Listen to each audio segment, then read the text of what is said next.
Yeah, good evening, Dighe. Good evening, Nilesh Dongre. How are you all? Good evening. Am I audible Good evening, clearly? sir. Yeah, good evening, Dongre ji. Yes, sir. Dighe ji, where are you working? Hanumant Dighe. Hospital fire office, Which place? Mumbai Central, Mumbai Central. In which organization? Wokhad Hospital. Hospital. Okay. So you are looking after HSE?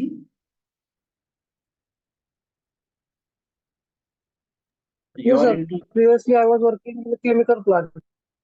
Okay. So then you move to hospital. Yes, sir. Okay. So you're handling all these things, even biomedical waste, hospital ETPs, No, sir. Only fire officer. only Only fire. fire related to work. Yes, Okay, sir.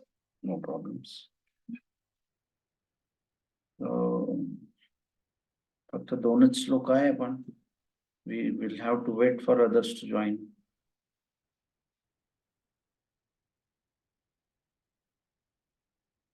तिथे पण emergency action plan वगैरे आहे का हॉस्पिटलमध्ये? हो sir. Emergency action plan वगैरे सर्व आहे. Okay. आणि किती बेडचे हॉस्पिटल आहे ते? 200. 200. का बरं म्हणजे why there are no students candidates joining? मागचा क्लास झालेला होता का?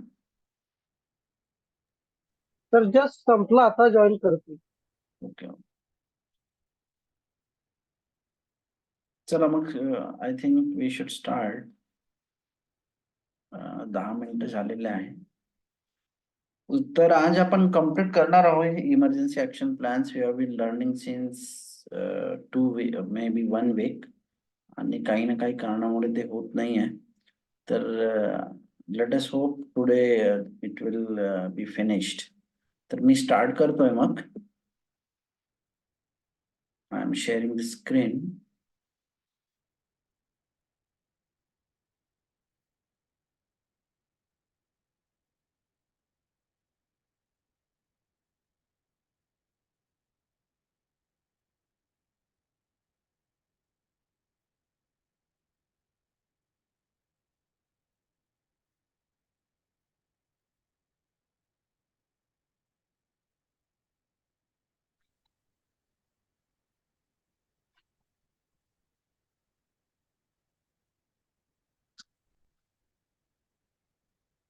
सो I switch to Hindi and English. ठीक है. तो सॉरी. तो कल हम यहाँ तक पहुंचे थे. ठीक है. We were discussing about how this emergency action plan is prepared or how it is to be developed. तो इसमें हम लोग फर्स्ट स्टेप तो हमारा hazard identification risk assessment का रहेगा. Then we were discussing about the emergency resources. Means you have to uh, check or identify with the available resources on the site. ठीक है. और resources में आपके मैन पावर और इक्विपमेंट. ठीक है. या फिर इमरजेंसी रिस्पॉन्स इक्विपमेंट्स, और आपके पास जो अवेलेबल है और what is required to be procured. ठीक है. अगर आपको लग रहा है कि कम है and it is not up to what is required during emergencies, then you have to procure and to fill this gap or fill this deficiency. समझ रहे? कुछ गैप है, आपको क्या चाहिए और अवेलेबल कितना है. उसमें अगर गैप है तो you will procure the equipments also, and also you train your manpower also to respond to an emergency. तो ये आप देख रहे हैं कि these are the main elements of in emergency action plan. ये कल हम लोग पढ़ लिए थे. अब मैं थोड़ा सा आगे चल रहा हूँ. ठीक है. So the most important resource under most projects will be a rescue and evacuation plan. समझ रहे हैं? अगर कभी इमरजेंसी हो रही है, जैसे हम बात कर रहे हैं अनफोर्सिन इवेंट का, तो यहाँ पर अगर सबसे क्रिटिकल पार्ट होगा, क्योंकि आप देख रहे हैं कि जो इमरजेंसी है, one can not anticipate what will happen. पूरा पैकेट धरा है और मैं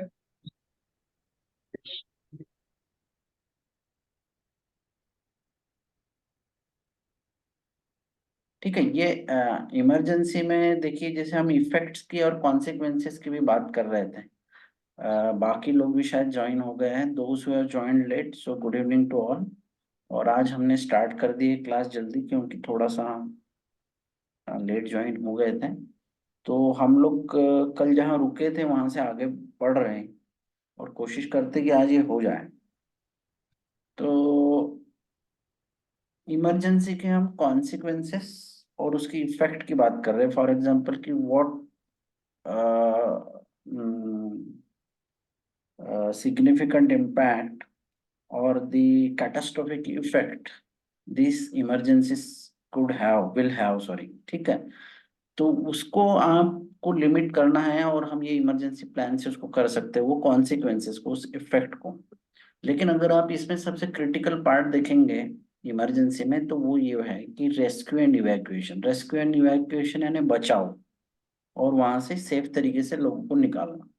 तो ये काफी क्रिटिकल पार्ट है, क्योंकि देखिए, जैसे अगर एक्सप्लोजन है, या फिर फायर है, अर्थक्वेक है, नेचुरल कैलेमिटीज है, इसमें जो उसका कैटास्ट्रोफिक इफेक्ट होना है वो तो होके रहेगा, क्योंकि हम लोग ज्यादा से ज्यादा कंट्रोल कर सकते हैं, control that effect and the consequence. तो हमारा प्रायोरिटी क्या रहेगा कि लोग, जान माल का नुकसान कम हो, लोगों को बचाया जाए, और प्रॉपर्टी डैमेज, सबसे पहले तो लोगों की जान बचाई जाए। इसलिए रेस्क्यू एंड इवैक्यूएशन जो है उसके ऊपर सबसे ज्यादा, और this is the most critical things that needs to be controlled in the event of emergency. तो देखिए क्या लिखा हुआ है, the most important resource on most projects will be a rescue and evacuation plan. However, it is important to know the facilities or limitations available in that location. जैसे हम लोग फिलहाल तो ये जो प्लान की बात कर रहे हैं, इमरजेंसी एक्शन प्लान की, ये कंस्ट्रक्शन साइट के लिए बात कर रहे हैं। कंस्ट्रक्शन साइट हो या एक्सपेंशन प्रोजेक्ट है, डेवलपमेंट प्रोजेक्ट है, तो आप देख रहे हैं कि ये कहीं ना कहीं ऐसे जगह रहेगा जो, हाँ, कि हो सकता है रिमोट लोकेशन हो, या far from the community areas, ठीक है, या शहर से दूर या गांव से दूर, इस तरह से अगर उसका लोकेशन है, तो वहां पर फैसिलिटीज या और कुछ ना कुछ लिमिटेशन हो सकता है, क्योंकि आप देख रहे हैं थोड़ा सा शहर या विलेज से दूर है ये। मेडिकल की फैसिलिटी हो या अदर फैसिलिटीज ऑल्सो, सो वहां पर नहीं रहेगी, या फिर कम रहेगी। सो आप देख रहे हैं कि कुछ ना कुछ लिमिटेशन है उस साइट के ऊपर, फॉर एग्जाम्पल। तो ऐसे सिचुएशन में कि कैसे लोगों को बचाया जाए और रेस्क्यू किया जाए और इवैक्यूएट किया जाए, so that will be a challenging task. तो इसलिए ये सब चीजें अगर आप इमरजेंसी रिस्पांस प्लान, और सॉरी, इमरजेंसी एक्शन प्लान में हम लोग पहले से ही कंसिडर असेस करके ये प्लान में उसको इंक्लूड करते हैं, ताकि इन the event of real emergencies or real-time situations, we can respond effectively. So while ensuring the available resources, it is required to observe the availability of rescue team, response time of the rescue team, and the action plan of the site personnel. तो आपने तो available resources जो है वो identify कर लिया। For example, after, आप पहला स्टेप क्या था हमारा, hazard identification, risk assessment of everything, हमने बात की है कि स्टोरेज एरियाज की है, या even you will refer the HIRA of the similar projects, या फिर आपने एसडीएस का भी रेफर किया for physico chemical characteristics of chemicals और hazardous material which are stored on the site। बाद में आपने अलग अलग एक्टिविटी जो है उनका असेसमेंट किया, ट्रांसपोर्टेशन हो या अदर सेवरल एक्टिविटीज। तो अभी हम लोग जो नेक्स्ट स्टेप है, that is about the rescue and evacuation. तो आप जो अवेलेबल रिसोर्सेस है वो छोड़ के, वो तो है ही, आपको तो वो इंश्योर करना है वेदर इट इज सफिशिएंट और not means in adequate quantity, ठीक है, जितनी रहना चाहिए, नहीं है तो आपको और मंगाना पड़ेगा। उसके साथ साथ आपको ये भी देखना है कि अवेलेबिलिटी ऑफ रेस्क्यू टीम, यानी जो रेस्क्यू टीम आपने जो बनाया होगा या कंसिडर कर रहे हैं आप while developing emergency action plan, तो आप क्या क्या चीजें और भी आप उसमें में कंसिडर करेंगे। एक तो availability of rescue team, response time of rescue team, और action plan of the site person, यानी ये सब चीजें प्लान में आना है, क्योंकि हम लोग एक्चुअली डेवलप कर रहे हैं, प्लान अभी हमारा बन रहा है, उसमें ये सब चीजें आनी चाहिए जो जो प्लान बनेगा। जैसे अभी response time, for example response time of the rescue team, कितने समय में, एक तो फर्स्ट रिस्पॉन्डर जो टीम रहेगी अगर इमरजेंसी हो गई, so how much time that rescue team will take to reach the that exact location और डेस्टिनेशन, ठीक है। या फिर एम्बुलेंस कितने समय में पहुंच रही है, अवेलेबल है कि नहीं टीम। बाद में ये जो साइट पर्सोनेल है उनका क्या एक्शन रहेगा, जो हम लोग बात कर रहे हैं कि सभी लोगों को तो इमरजेंसी एक्शन प्लान में इंक्लूड नहीं कर सकते। इमरजेंसी एक्शन प्लान में कुछ लोग जो है हेल्थ और सेफ्टी से हो सकते हैं, जो एक्सपीरियंस्ड है, या जो एक्सपीरियंस से बेहतर है those who are competent. Competent का मतलब उनके पास स्किल है, नॉलेज है, एक्सपीरियंस है, इस तरह के लोगों को हैंड्स ऑन एक्सपीरियंस है, समझ रहे, जिन्होंने खुद किया होगा, फील्ड पे रहेगी, यानी प्रीवियस उस तरह का ट्रेनिंग हो, या those who have gone through such situations previously. अगर ऐसे लोग हैं तो उनको सबसे पहले शॉर्ट लिस्ट करना चाहिए और ऐसे प्लान में इंक्लूड करना चाहिए, ठीक है, क्योंकि उनका हेल्प होगा। तो आप यहाँ देख रहे हैं कि सभी लोगों का जिनको भी those names whose names or the person who has been included in the emergency response plan and their roles and responsibilities has been defined, तो ऐसे लोगों का तो क्लियरली आप देख रहे हैं कि एक्शन ही लिखा रहेगा कि क्या करना है।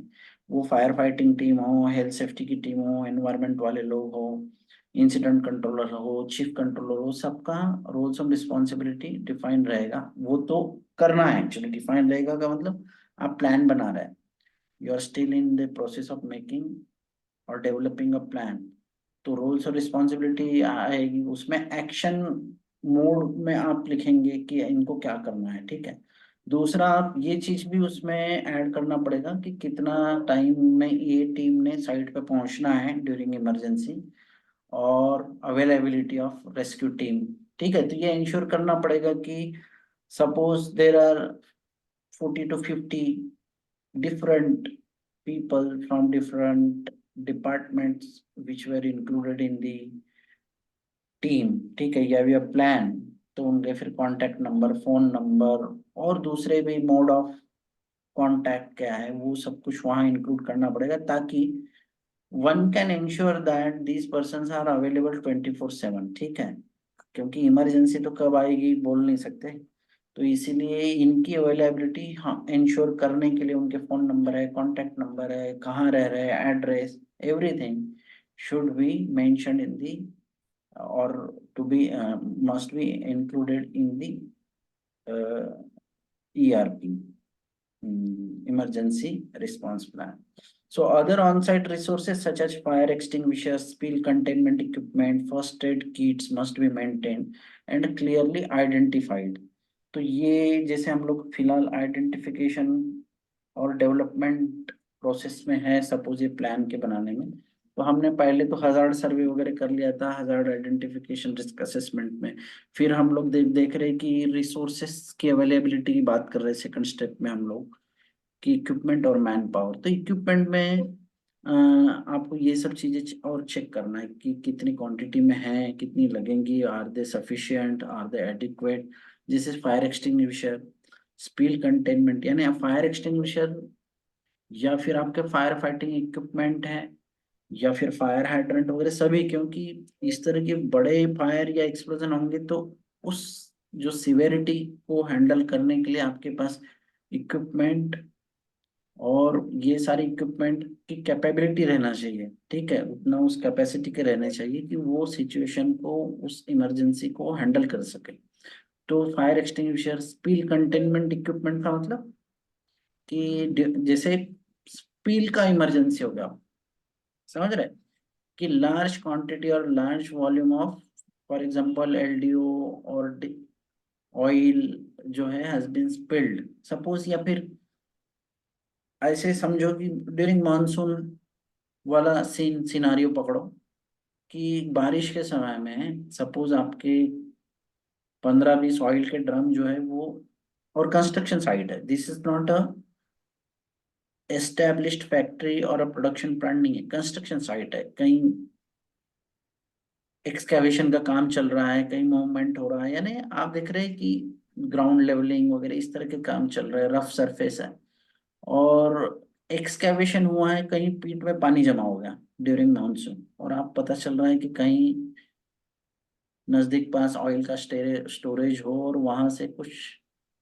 5-6 ड्रम लीक हो गए, और हेवी रेन है सपोज, तो कुछ ना कुछ आप देख रहे हैं कि मेजॉरिटी और large volume of the oil get accumulated in that pit, और अब वो देख रहे हैं कि अब फ्लो हो रहा है, दूसरी तरफ भी साइड से बाहर निकलने वाला है, तो वो भी एक तरह की इमरजेंसी है, ठीक है, वो अपने को समझ में नहीं आता, because it is not directly impacting the human health, लेकिन आप देखोगे कि अगर वो पानी में चला गया तो फिर वो कहीं ना कहीं बह के चला जाएगा, फ्लो होके, समझ रहे हो, आजू बाजू में अगर एग्रीकल्चरल फील्ड है या एक्वेटिक लाइफ है, फिश है या अदर, या फिर, तो आप देख रहे हैं कि क्या हो रहा है इससे, ऑयल का ब्लैंकेट बन जाएगा, और आपका जो अवेलेबल ऑक्सीजन कंटेंट है ऑयल वाटर में, ठीक है, द डिजॉल्व्ड ऑक्सीजन, वो कम, दैट विल गेट डिप्लेटेड, और वो डिप्लेशन की वजह से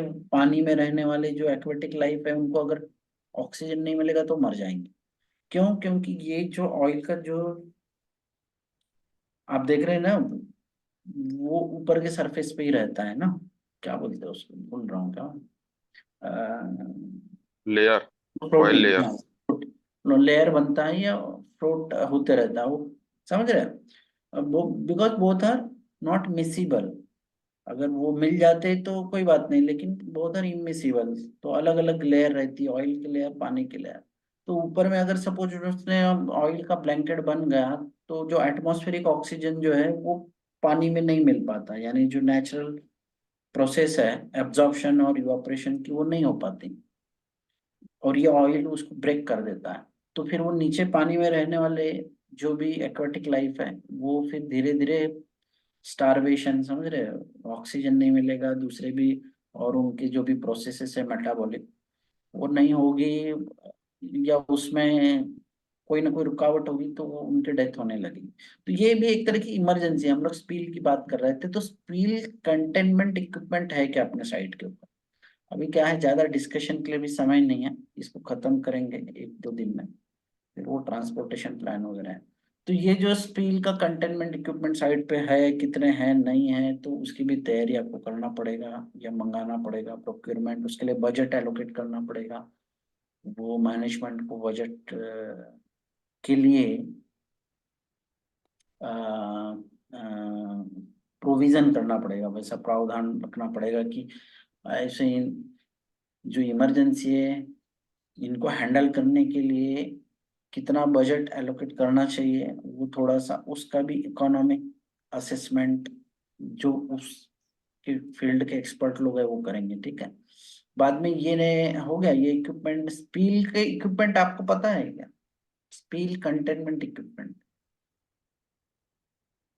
या कभी ऐसे स्पील वगैरह को हैंडल किया है, या हाउ डू यू कंटेन और control spill at your site or at your in your plant? क्या करते हो आप लोग अगर ऐसा स्पिल वगैरह हो गया तो? फिल्टर यूज करते हैं। नहीं, स्पिल का मतलब नीचे गिर गया, समझ, बेयर ग्राउंड पे, बेयर सरफेस पे गिर गया ऑयल या केमिकल पकड़ लो, तो भी क्या वो करोगे? इसके लिए स्पिल किट आता है सर। हाँ, स्पील किट आता है, लेकिन क्या स्पिल करते किट हो आता उसमें? है क्या होता है उसमें? उसमें सारा जितना स्क्रिप्ट में जो स्पंज टाइप का रहता है, एब्जॉर्ब करने का सामान रहता है, तो जहां भी हमारा कोई लिक्विड, कोई ऑयल अगर स्प्लेज हो गया तो उसको लेकर के फर्स्ट तो उसको चारों तरफ से तो कवर करके, मतलब उसको साइड किया जाता है, उसको ऑयल जो सॉइल है उसको हटा कर रखा जाता है, क्या पहले करते हो ऑब्जर्व फिर किया बाद में जाता उसको? है। हाँ, उसको फिर अलग, अगर उसको क्या बोल सकते हैं उसको, जैसे जैसे अभी अम, सैंड तो मैं सैंड भूल और रहा ऑयल, हूँ उसको। सैंड और हाँ, ऑयल जो है मिक्स हो गए, अब क्या करोगे उसका बाद में? तो उस जितना है जितना मिक्स हो गया है उसको सैंड को अलग करके रखा जाता है, वो जो कि दूसरे में मिक्स ना हो। लेकिन उसके लिए मैं अभी भूल रहा हूँ को क्या उसको, मतलब। वही तो मैं पूछ रहा हूँ कि उसको अलग करके रखते हैं, फिर क्या करते हैं उसका? तो सर या तो एक पहले ओपन ग्राउंड रहता है उसमें डाल देते हैं, नहीं तो फिर हैजार्डस वेस्ट में भेज देते हैं। हाँ, तो ये जो है वो बाद में वो हजार्डस वेस्ट मैनेजमेंट के हिसाब से उसको आपको मैनेज करना है। वो अभी हम नहीं पढ़ते, नहीं तो उसमें और भी बहुत समय निकल जाएगा। आप हम्म। बाद में कभी पूछ लेना मेरे को। बाद में आपको फर्स्ट एड किट है या नहीं है, availability. Kit must be maintained and clearly identified, यानी ये सब चीजें आपको आइडेंटिफाई करना है। यानी हम लोग यहाँ पे सेकंड स्टेप जो है वो that is identification and the availability of resources. Resources में मैन पावर भी और इक्विपमेंट भी, ठीक है। तो इसमें फर्स्ट एड किट आ गई, फायर एक्सटिंग्विशर, स्पिल कंटेनमेंट। बाद में यहाँ पे कंस्ट्रक्शन इक्विपमेंट में भी included among potential emergency resources, यानी कंस्ट्रक्शन की इक्विपमेंट जो कि इमरजेंसी के लिए यू उनका तो मेन इंटेंडेड पर्पस तो कंस्ट्रक्शन के लिए ही रहेगा, लेकिन इमरजेंसी के समय में वो कंस्ट्रक्शन इक्विपमेंट यूज में आ सकते हैं या करना चाहिए, ऐसा यहाँ लिखा हुआ है, ठीक है। हो सकता है कोई व्हीकल हो, कुछ जो भी है वो इमरजेंसी में वो आइडेंटिफाई करना है कि इस तरह की which equipment, construction equipment can be used during emergency situation. तो पहले ही उसके स्टडी करके रखना है कि कौन कौन सी इक्विपमेंट काम आ सकते हैं इमरजेंसी की सिचुएशन में, ठीक है। Personnel specially on site medical staff और workers trained in first aid should be included in the plan. तो ये तो अभी देखना पड़ेगा अपने साइट के ऊपर, मेडिकल प्रोफेशनल लोग कितने हैं, डॉक्टर होंगे तो वो, या फिर आपके फर्स्ट एड, फर्स्ट एडर्स है ना, जिनको ट्रेनिंग रहती है, वो कितने लोग हैं, अगर है तो उन लोगों को भी ये इमरजेंसी रिस्पांस प्लान में उनको भी कोई ना कोई रोल जो है, कोई ना कोई रोल नहीं, उनका स्पेसिफिक रोल ही है मेडिकल से रिलेटेड, तो वो रोल असाइन करके उनकी रोल्स और रिस्पॉन्सिबिलिटी डिफाइन करके उसको उनको भी प्लान में इंक्लूड करना है। There may be situations where outside resources are so far away that an adequate response is not possible. In this situation, resources like fire protection or ambulance, medical resources may have to be obtained or kept on site. तो अभी जैसे अभी बात कर रहे थे कि जैसे अपना साइट थोड़ा दूर है शहर से या गांव से भी, विलेजेस से, और थोड़ा सा रिमोट एरिया में है, तो और वहां पर आप देख रहे हैं क्योंकि दूर रहने की वजह से ये सब चीजें जैसे फायर प्रोटेक्शन या एम्बुलेंस, मेडिकल रिसोर्सेज की इंतजाम अपने को खुद ही करना पड़ेगा फिर, हाँ, ठीक है। May have to be obtained and kept on the site. हालांकि मेजर फायर और एक्सप्लोजन वगैरह में तो बाद में बाहर का ही हेल्प लेना पड़ता है, और at that time we feel helpless, ठीक है। यहाँ इतना बड़ा अगर इमरजेंसी सिचुएशन होता है, फायर और एक्सप्लोजन, और उतना अपने पास उसको वो सिचुएशन को हैंडल करने के लिए इक्विपमेंट या रिसोर्सेस अवेलेबल रहेंगे जरूरी नहीं है। इसलिए फिर डिस्ट्रिक्ट अथॉरिटी की हेल्प लेना पड़ता है, क्योंकि फिर ऑफ साइट इमरजेंसी प्लान में वो उस मेंशन रहता है वो कि during such emergencies they will also in mutual aid जो बोलते हैं उसमें, ठीक है, उसमें वो लोग हेल्प करेंगे। और not only about the same district, या अगर होगा भी उस सेम डिस्ट्रिक्ट में भी तो अलग अलग तालुका वगैरह से भी, समझ रहे, तहसील एरिया वगैरह से भी वो फायर एक्सटिंग्विशर या फायर हाइड्रेंट और बाकी अदर हेल्प वो कैन बी सॉर्ट, ठीक है, वहां से मंगा सकते हैं। मेडिकल हेल्प है, तो अगर मेजर मेजर ऐसा कोई इंसिडेंट होता है तब, ठीक है। People, equipment, facilities and materials needed during emergency response shall be well documented. तो ये उसका डॉक्यूमेंटेशन भी करके रखना है कि आपके पास क्या क्या अवेलेबिलिटी है, इक्विपमेंट की, फैसिलिटीज, मटेरियल्स और पीपल भी। यानी जब पीपल में हम लोग जो बोल रहे हैं कि जो जिनका इमरजेंसी रिस्पांस प्लान में, एक्शन प्लान में हम लोग कंसिडर कर रहे हैं उनको, तो उन लोगों का सारा, जैसे मैं बताया कि contact number, availability, address, phone numbers, किस डिपार्टमेंट में है, किस रोल और रिस्पॉन्सिबिलिटी उनको दिया है, कितना ट्रेनिंग हुआ है, कब कब ट्रेनिंग हुआ है, यानी ट्रेनिंग का भी हर चीज, जो भी चीज है वो अगर डॉक्यूमेंट रहेगा तो एक रेडी रेकनर आपके पास सामने, उस डॉक्यूमेंट से आपको पता लगेगा कि किस किस लोगों को ट्रेनिंग दी थी और किस किस लोगों का नाम इसमें है इमरजेंसी एक्शन प्लान में। और ये पीपल के बारे में हो गया, इक्विपमेंट, फैसिलिटीज, मटेरियल, ये जो भी जरूरत पड़ेगी ड्यूरिंग इमरजेंसीज उनका पहले से ही स्टडी करके एक डॉक्यूमेंट बना के रख लेना है, ठीक है। The people supplying these resources must be made aware of their role in the plan. Moreover, well-designed designated assembly points shall be kept declared in the plan. तो इसमें सप्लायर की भी बात है यहाँ पे, the people supplying these resources, जो हो सकते हैं रिसोर्सेस में भी मैन पावर सप्लायर भी और इक्विपमेंट सप्लायर भी, ठीक है, उनको भी ठीक है, यानी उनका भी आप देखोगे तो सारी इंफॉर्मेशन रहना चाहिए, क्योंकि ड्यूरिंग इमरजेंसी हो सकता है आपको बाहर से कुछ ना कुछ चीजें मंगाना पड़े, प्रोक्योरमेंट करना पड़े तुरंत, वो भी ऑन अर्जेंट बेसिस।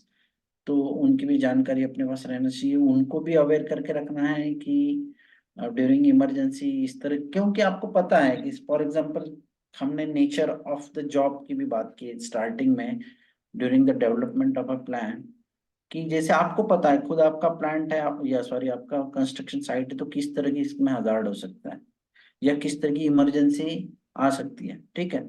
जैसे अगर कहीं आप कंस्ट्रक्शन का काम है, लेकिन सपोज पेट्रोलियम, पेट्रोकेमिकल, इस तरह का कुछ साइट बनने वाला है, और बाद में धीरे धीरे जैसे आपका कंस्ट्रक्शन का काम आगे बढ़ रहा है और बाद में स्टोरेज का भी काम आ रहा है सपोज, तो आप फिर वहां पर ऑयल वगैरह जो एलडीओ या दूसरे फ्यूल वगैरह का स्टोरेज रख रहे हो, टैंक फार्म बोलते हैं उसको। और यानी कि ऐसा फेज है कि कंस्ट्रक्शन और कमिश्निंग के बीच का ट्रांजिशन फेज है सपोज, और ऐसे समय में ही कुछ ना कुछ इंसिडेंट हो गया, कुछ फायर एक्सप्लोजन वगैरह, तो इसीलिए जो है कि आपके बाहर के जो लोग हैं उनको भी इन्वॉल्व करके रखना। हम तो डिस्ट्रिक्ट अथॉरिटी की बात कर ही रहे हैं, लेकिन इतनी भी रिसोर्सेस उस साइट पे रहेगी जरूरी नहीं है, और पॉसिबल भी नहीं है कि हर चीज आपके साइट पे अवेलेबल हो टू काउंटर और टू अबेट और मिटिगेट दैट इमरजेंसी सिचुएशन, ठीक है। तो आपको कहीं ना कहीं बाहर के लोगों पर ही डिपेंड रहना पड़ेगा, गवर्नमेंट हो या अदर। अच्छा, ऑफसाइट इमरजेंसी प्लान में आजू बाजू की कंपनियां, इधर उधर फैक्ट्री, उस क्लस्टर की बड़ी फैक्ट्री वगैरह, उनको भी इन्वॉल्व किया जाता है, ताकि इन the event of such emergencies उनका भी हेल्प लिया जाए, चाहे फायर फाइटिंग के लिए हो या दूसरी भी सिक्योरिटी पर्पस के लिए। तो ये ऑफसाइट इमरजेंसी प्लान में रहता है। दूसरा यहाँ पे बोल रहे हैं कि असेंबली पॉइंट जो है, असेंबली पॉइंट यानी कि ये ड्यूरिंग इवैक्यूएशन या रेस्क्यू के समय में उनको साइट में अलग अलग असेंबली पॉइंट पहले से ही डिक्लेयर, अगर आपने डिक्लेयर करके रखा है कि सपोज आपका साइट है कि एक असेंबली पॉइंट यहाँ है, दूसरा उधर मेन गेट पे है, तीसरा कोई तो कहीं गेट पे कहीं, तो ऑलरेडी अगर आपने आइडेंटिफाई करके रखा है तो उसको प्लान में डिक्लेयर करना है कि यहाँ, यानी उसको आइडेंटिफाई करके उसको प्लान में दिखाना भी है। अगर आपका कहीं फ्लो चार्ट वगैरह है प्लान में, तो वो चीज वहां पे दिखनी चाहिए कि कहाँ कहाँ असेंबली पॉइंट है, असेंबली पॉइंट 1 2 3 जो भी है, या फिर assembly point at gate number 1, या जिस तरह से भी डेजिग्नेशन है आपके साइट में या प्लांट में, तो वो भी डिक्लेयर कर देना है उसको, जहाँ पे भी आपने आइडेंटिफाई कर दिया है। क्योंकि असेंबली पॉइंट में क्या होगा कि जैसे अभी हम बात कर रहे थे, एक पॉइंट ये भी था, अगर हम वापस जाएंगे, ये देखो, the number of people likely to be present on the site और विच में, ठीक है, यानी कितने लोग काम कर रहे हैं या कितने लोग काम करते हैं, उसके ऊपर से हम लोग अपना प्लान बना रहे थे। सपोज मैं बोल रहा हूँ कि 100 लोग हमारे काम कर रहे थे यहाँ पर, और अलग अलग जगह फैले हुए थे, 10 10 की टीम में 10 जगह। तो अब असेंबली पॉइंट में हम लोग, और हमने उनको भी ट्रेनिंग दिया था कि अगर ऐसी इमरजेंसी सिचुएशन में आपको यहाँ जमा होना है, यहाँ गैदर होना है, ये असेंबली पॉइंट है, कोई हॉस्पिटल डिस्पेंसरी के पास पहुंच जाना, कोई और अलग अलग एरिया, तो वो असेंबली पॉइंट में हेड काउंट होगा फिर, समझ रहे हैं। जैसे हमने बोले कि 10 असेंबली पॉइंट है, 100 लोग हमारे काम कर रहे थे, तो हर एक असेंबली पॉइंट में 10 10 लोग पहुंचना चाहिए, ये हमने एग्जाम्पल ले रहे हैं। तो इसका मतलब जो असेंबली पॉइंट का जो भी इंचार्ज वगैरह रहेगा, हेल्थ सेफ्टी या सिक्योरिटी का person, so he will carry out the head count, कि कितने लोग हैं पहुंचे वहां पर। ठीक है, जैसे अभी एक कहाँ गया हूँ, यहाँ थे हम लोग, ठीक है। तो असेंबली पॉइंट पे सपोज मैं जहाँ इंचार्ज हूँ, मेरे असेंबली पॉइंट पे 9 लोग पहुंचे, एक आदमी नहीं पहुंचा, मैंने गिना, हाँ मेरे पास 9 ही लोग हैं, एक व्यक्ति नहीं है। और वैसे ही इन्फॉर्म, अगर वॉकी टॉकी या अदर मोड ऑफ कम्युनिकेशन हो मोबाइल वगैरह से, अगर पता लगे कि बाकी जगह सब लोग सही है, सिर्फ एक जगह से, यानी ये वाले असेंबली पॉइंट से एक व्यक्ति गायब है, नहीं है, नहीं मिल रहा है वो अभी तक, काफी समय हो गया, तो ये हेड काउंट बहुत जरूरी है। और असेंबली पॉइंट जो है वो डिक्लेयर करके रखना है प्लान में पहले ही, उसमें कोई और क्यों, क्योंकि आपको ये चीजें ट्रेनिंग में बताना है फिर, once your plan is ready और made, then where this assembly point have been identified, वो ट्रेनिंग के समय सबको बताना है। जब भी आप इमरजेंसी रिस्पांस प्लान पे ट्रेनिंग देंगे, जब फाइनल बन जाएगा आपका और सभी को ट्रेनिंग देंगे सपोज, तो उस समय बताना है कि यहाँ यहाँ असेंबली पॉइंट रहेंगे, और ये जो आपका जो फ्लो चार्ट कम्युनिकेशन चार्ट बनेगा उसमें भी वो हाईलाइट रहना चाहिए असेंबली पॉइंट कहाँ कहाँ है। तो इसका मतलब सभी लोगों को पता रहेगा ड्यूरिंग इवैक्यूएशन और रिस्पांस कि कहाँ पहुंचना है अगर ऐसी इमरजेंसी होती है, और वहां इसलिए सबका रोल है वो आएगा इसमें प्लान में कि किसको क्या करना है। तो ये असेंबली पॉइंट भी अगर आपने आइडेंटिफाई किया है तो उसको डिक्लेयर करना है प्लान में, ठीक है। बाद में इमरजेंसी रिस्पांस टीम की बात करते हैं। A team consisting of experienced skilled and competent person, ठीक है, shall be formed and kept ready for their respective roles.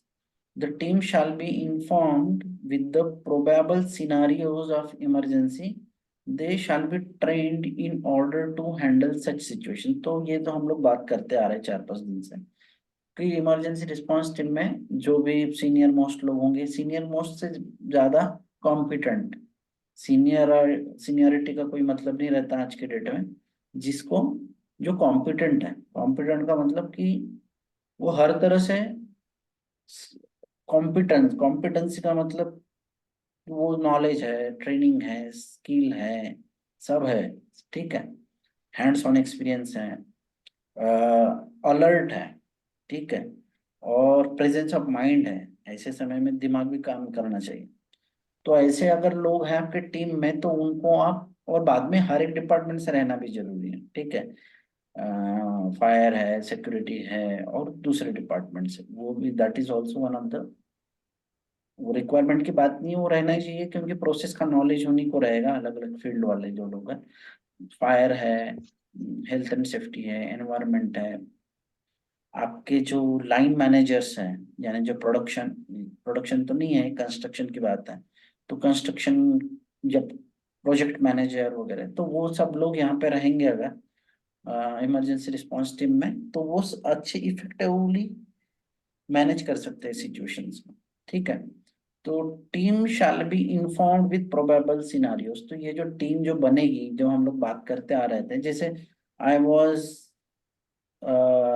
the member of the task force when we were developing the emergency response plan, तो मुझे पता था, तो या मैंने बनाया है एक्चुअली, एक पावर प्लांट के लिए खुद मैंने ही बनाया हुआ है प्लान।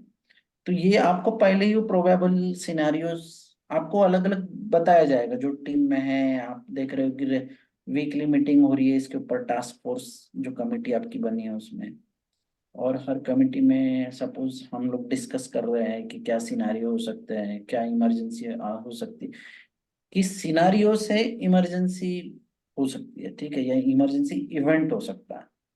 समझ रहे कि जैसे भी मैंने लिक्विड स्टोर है, वहां पर फायर और एक्सप्लोजन हजार्ड से आग लग सकती है, और आग लगने से समझ रहे कि एक्सप्लोजन भी हो सकता है। तो आप अलग अलग सिनारियो के बारे में सोचेंगे, ब्रेनस्टॉर्मिंग करेंगे, और ये चलता रहेगा। अगर अलग अलग मीटिंग में, अलग नहीं, एक ही मीटिंग जो आपकी रहेगी, लेकिन वो वीकली अगर आप रख रहे हो, because you are developing that plan, तो it may require around 6 month, जो है depending upon the how much time you are allocating, your organization is allocating the time for development of such a plan। तो ये probable scenario, क्या क्या scenario हो सकता है जिससे कि इमरजेंसी, जो हम लोगों ने जो इमरजेंसी की बात की है, वो इमरजेंसी हो सकती, वो सबके बारे में सोचना है। और ये जो टीम मेंबर्स हैं उनके सामने ये सब चीजें डिस्कस भी करना है, ताकि वो क्या है, ब्रेनस्टॉर्मिंग सेशन में हर एक लोग अपनी बात रख सके, वो लोग भी अपना इनपुट दे सके, और वहां से एक कंक्लूसिव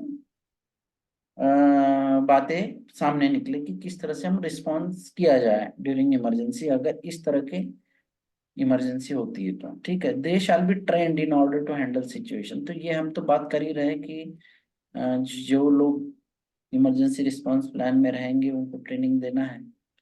और वो तो मॉक ड्रिल तो हम लोग टेस्ट कर रहे हैं, टेस्ट ऑफ और मेजर्स, हमारा रिस्पांस क्या रहेगा, लेकिन इनको ट्रेनिंग देना है, क्लासरूम ट्रेनिंग भी और फील्ड ट्रेनिंग भी।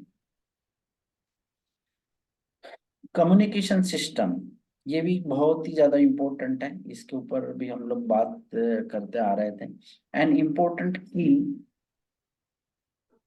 To effective emergency response is the communication system.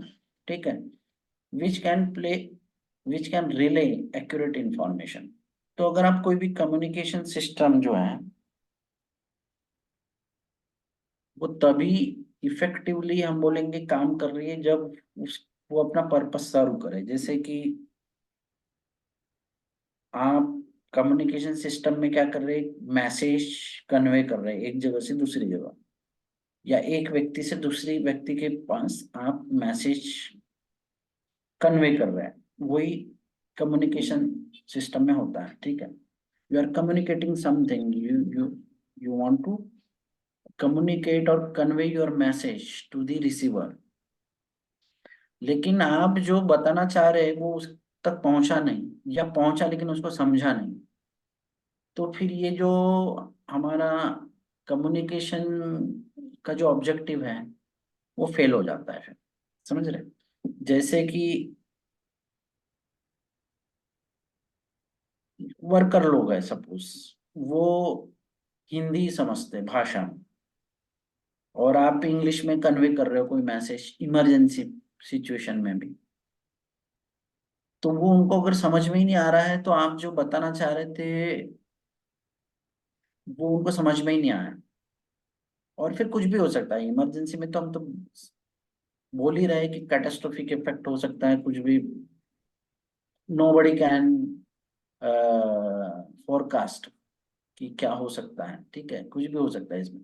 तो कम्युनिकेशन सिस्टम में there are multiple barriers in the communication system also, ठीक है, लैंग्वेज बैरियर हो सकता है, इंटेलेक्चुअल बैरियर हो सकता है, और दूसरे भी कई कम्युनिकेशन के बैरियर। जब आप कहीं कम्युनिकेशन सिस्टम के बारे में पढ़ोगे तो उसमें आपको चीजें समझ में आएगी। लेकिन यहाँ पर ये जो कम्युनिकेशन सिस्टम, ये बहुत ही ज्यादा